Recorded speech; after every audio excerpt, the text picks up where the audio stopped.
Hai bé tao nhớ rồi. Tao ở trên là còn đâu số. Thế sẽ thay ra số đó. Nó ngược tạ. Nhỏ tơ này tự nhiên à. Nhất ok. Nó nhà tôi chân đúng rồi. Người ta mà bê tông như nó. Nhưng mà tôi giờ chuyện đấy luôn. Thế là nó ôi cha nó chắc có tới ô nên cũng chưa mong á rồi đi nuôi rồi nuôi chậu màu nuôi tôi sóc lấy cha nó ôn nó có cái xa Đúng rồi, giờ đi chung mẹ. chỉ luôn lõi mà nuôi à đi lõi đi nên mới là nó mà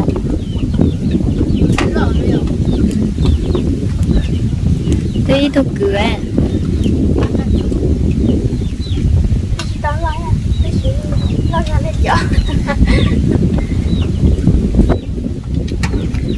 nói thật tế là cái gì nào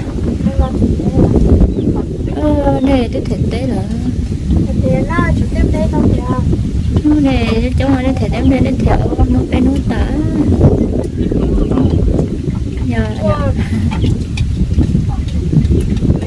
nên nếu không phải nếu của tôi dùng một thẻ thấy nó cười tao à em nó cười sao chờ em tôi muốn nó cười á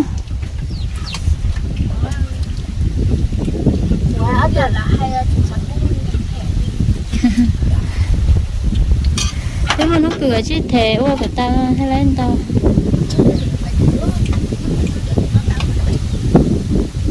chứ thề gia đình nó của tao rất là bay thề được bé Đúng không mới chịu bút bẻ. nó ngồi xưa nên miệng như bé Nó cho đâu bẻ. ê nếu nhớ nó bé nên thôi cho nhé bé nè con đòi cái này tin được thế là Đi cả. nó nhìn cả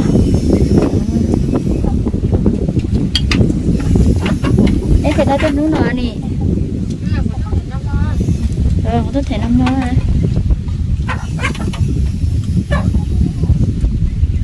thực tế của ta đấy không chị ạ anh chờ chị cứu để cô sổ là chị cứu cô sổ tết rồi cho cứu đi rồi sổ à ê nó trước của cô nó chỗ hạt bắt đó à để hạt bắt đó sổ chị cứu nha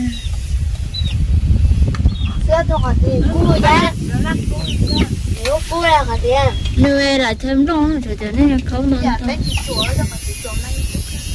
để cho bé bé chuối thì nuôi hạt bắt đó không à hạt bắt đó cho nên sống lười già thì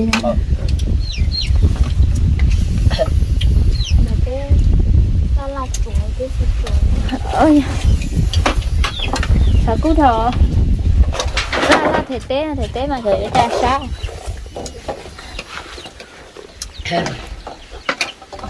đã nó mới cho phải sổ bé tế phải sổ chúng chưa liền Nó mà hay là số. Cái hàng này. Cái xe chỉ một chơi.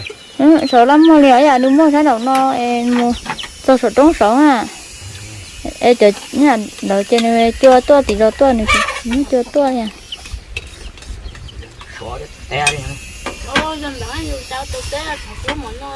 bây giờ nó này là cái món chưa tới rồi có một nhóm đỏ đen hả chị ạ thế nói đây có tế là xa đa chị đây rồi nó sẽ đến rồi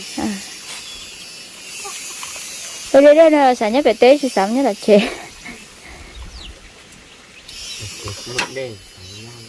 chị vào của tôi biết là buổi sáng trời không có chuyện đó tết sáng rồi cái chuyện đó một đây tết phải làm gì đâu chị liền hay con gái lúc này đây cho lòng của đến hàng của lại là đây lúc của là ôi chị chắc cái chỉ mất rồi mò ha. chị đó nó phải tuổi ha tập bé chỉ tuổi nè Bé không chua á. Nhiều con nát mò. nó có 5 món mà 5 món in Nhiều quá. 5 món in luôn nếu tao đã không món chị nó sao chị lá chị rồi ô chị lá chị rồi tập bé Nó là chuyện mẹ. tập bé không món tao chị lấy sao tụi tao chị lấy nè Bé sao không lấy cho nó bé.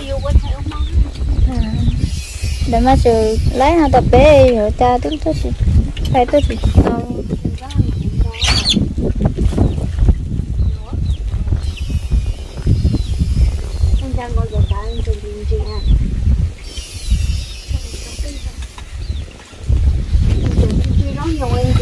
nơi đến rồi sang ngày nhớ tao cho nó phải nên mà lo con luôn à đây họ lên 5 món nào thì có mấy người lo đây thì 5 món người đã có tôi này là lo Mẹ bé cứ lo xin gì kìa.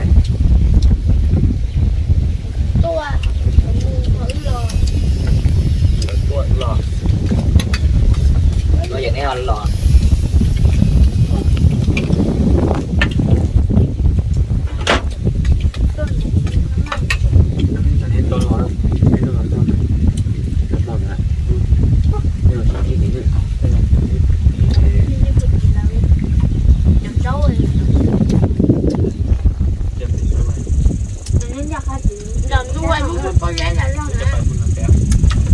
đúng bé có dễ phải là chỗ lấy à đây kia hỏi là chỗ lấy là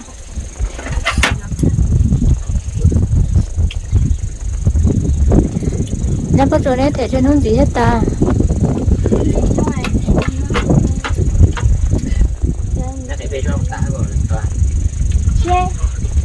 cho nên sống đấy cũng đã chưa khó mà thể nhớ ra rồi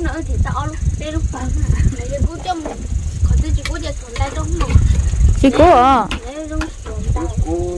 đi chơi sao ta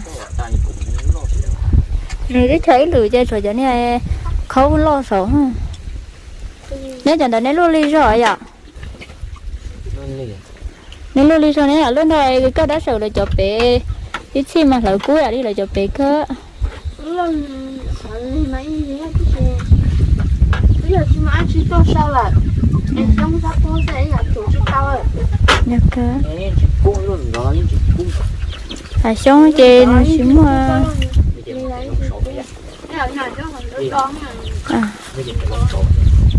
học cái gì mà chị à thì đã được sao xuống sắp thôi ạ nó mi chỗ này bé chị cố hết mi chỗ bé mà cũng tiếc là thèn nhú đâu nữa mà là thèn nhú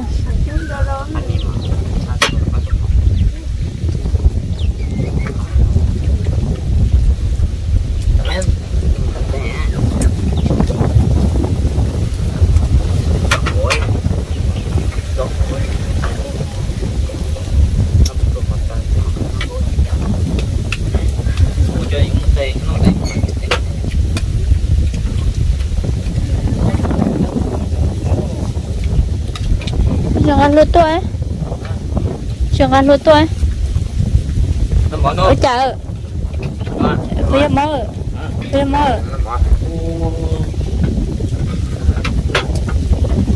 không ăn được các trò anh cũng cần được các trò từ sát còn rồi là phụ nữ từ rất là nó mang chạy nữa em xin nói cách trâu là Cắt trâu trời luôn. Xíu nè. coi là nó hả Mong chơi nhận của đó của. Không sai bỏ rồi. Nhua bỏ cơ. Bỏ con.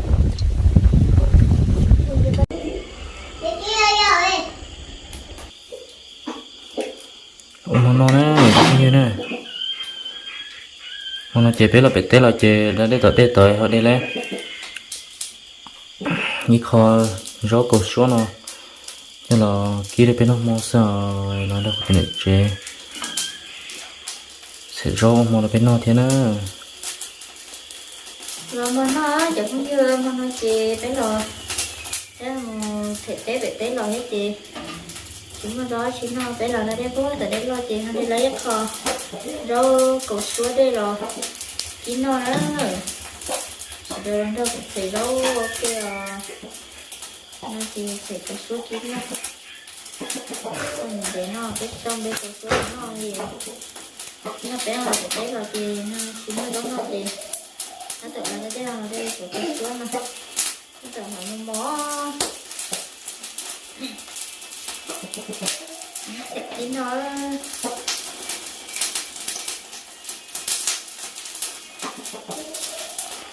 chỉ muốn nhớ ở trong những cái nó chỉ ta tọ mà sau đấy thì trong nó chỉ là sau chỉ chúng nó chín nó đấy này tao nên để nó chỉ tao nó khi cơ theo cho có số nó đây là tiền có số tế cũng biết lại á thì mình sẽ cho bạn tập nó là chuyện nó chỉ là sau giờ có số đấy nó một cái tết chỉ sau có số tết thế nó cho nó là tết có số là rồi nữa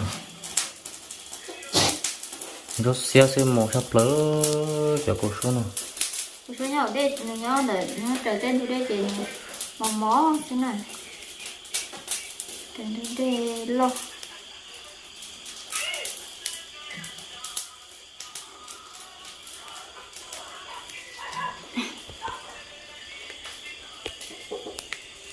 một sắp lỡ thịt kia tuổi cho con chó nhồng nó sao vậy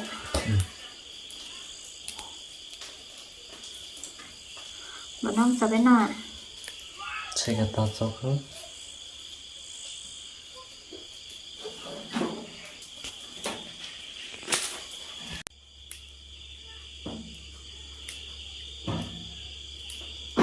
ở đây nó mà sẽ plá sắp lỡ liễu sao cần cầu liễu chỉ tao số lên nè nhưng mà chỉ biết mua ra chỉ nó sủi thì biết nó mỏ để hầu có số chôn nó này nó đó đi xem mà chụp lá liền nó tới kia xả non cây thì chúng cây non vậy nó cái nó một sắp lỡ đã sẽ ta chơi ông trời ở một kí nè nó ký theo khá là chờ có số nào mua gần trẻ theo một cứ thế mà học sơ rồi cá sắp lỡ đi theo chỉ mua trẻ một kí nó sao chứ chúng mình làm con trẻ họ nên không con trẻ biết nó à ở đây là lên thế sao con trẻ mà thật cơ sửa nó chỉ một kí nữa mà sẽ tạo một trâu tá thì nó là kí cái trâu thì kí nó có bên nào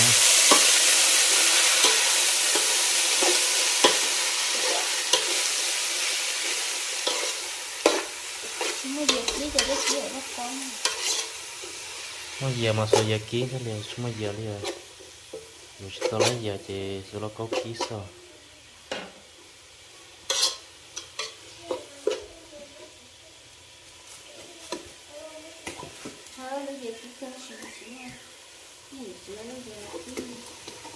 chỗ nó hầu lý ở lý cho lột thấu nó thì nó chơi lỡ xe chơi là cho nó mới nhiều lá chơi là xì phai đầu chứ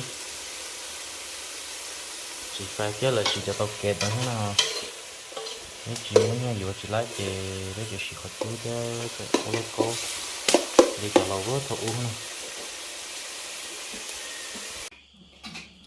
tao muốn nó cái này biết nói nó sao lọ ê trời số là con trai đấy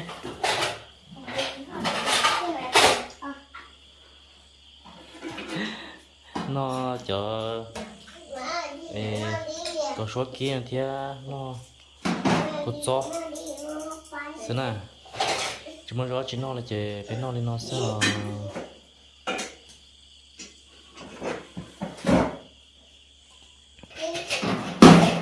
mà có bật xếp lá à thấy nè ai có bật xếp lá nè thấy là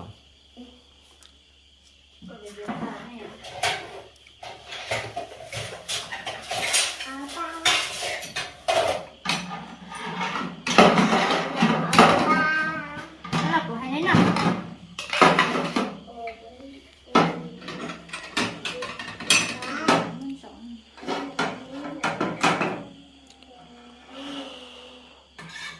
ta kinh chơi bé bự bể té ta kinh chơi bé chỉ lo là chuyện nó là chuyện nó chứ mà cho chơi cho hồ chơi đi chơi lấy bự bể té xí Một con nó rõ. Nó à? Nó cùng chơi nó. có nó bùng chơi đó Chơi ê mất ký cho nó cùng chơi. Nó chụp cái dưa nó bé nó mau kìa. Nó chê rồi. Trong món nó.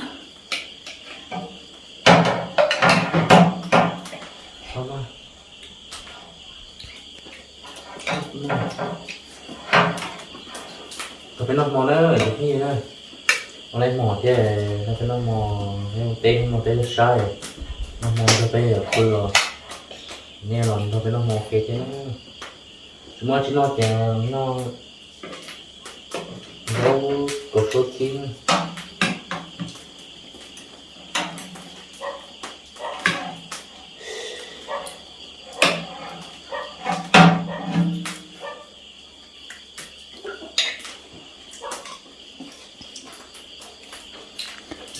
Có cơ.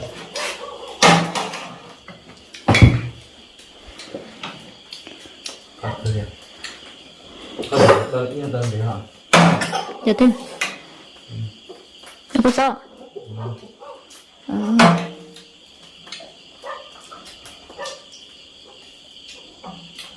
Nó mò thế, nó mò thế.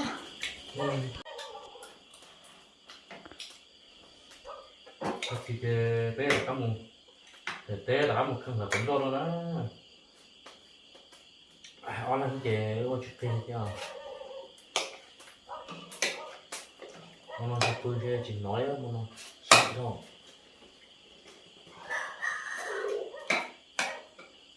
Nó ăn. Nó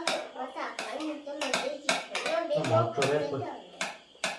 Có bé một cái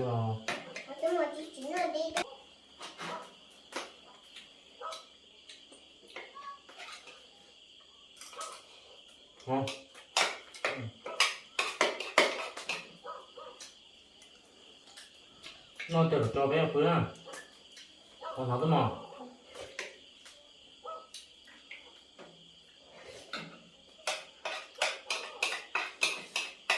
nó sẽ là phá cơ nha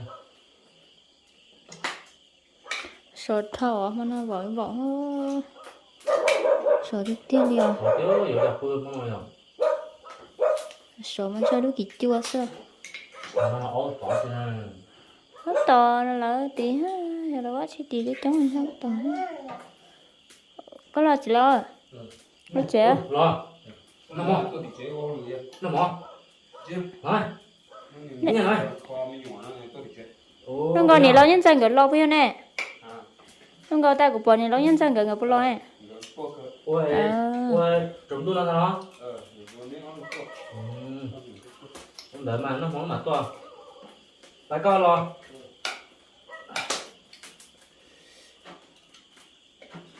sợ thở ôi bố sao mà khứ hả du xí à sợ tia bỏ hết